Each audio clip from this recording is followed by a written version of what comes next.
আবারও একটা নতুন কাজ নিয়ে চলে এসেছি। তাই দোকান থেকে মাটির থালা কিনে এনেছিলাম। পুরিটা এত শক্ত খুলতেই পারছিলাম না। শেষে দেখি এদিক টান দিলেই খুলে যাচ্ছে।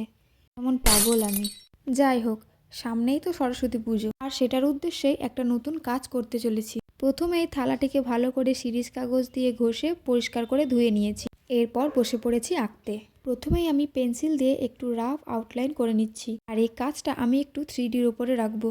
আসলে আমি এই কাজটা অনেক রাতে নিয়ে বসেছিলাম, তাই শেষ করতে পারিনি। আউটলাইনটা করেই রেখে দিয়েছিলাম। পরদিন সকাল হতেই আবার ছাদে নিয়ে গিয়ে বসে পড়েছি, আর এর মধ্যেই হয়ে গেছে বিপদ। কোনোভাবে চাপ লেগে থালাটা একটু ফেটে গেছে, আর সেটা দেখে আমার মনটাও। যাই হোক, কই বাত নেই। আমাদের মতো ক্রাফটাররা ভাঙা জিনিসকেও জোড়া লাগিয়ে দেয়। তাই সেই কষ্ট মন থেকে সরিয়ে আবার কাজে লেগে পড়েছি। প্রথমে সুপার ক্লে দিয়ে আমি পদ্ম ফুলটা করে নেব। এটাকে স্মুথ বা ব্লেন্ড করার জন্য আমি জল ইউজ করেছি।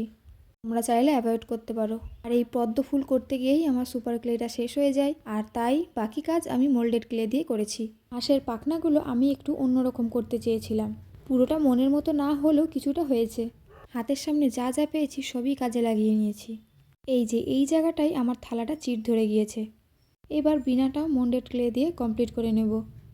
একটা ভিডিওর মধ্যেই তো সম্পূর্ণটা দেখানো সম্ভব নয়।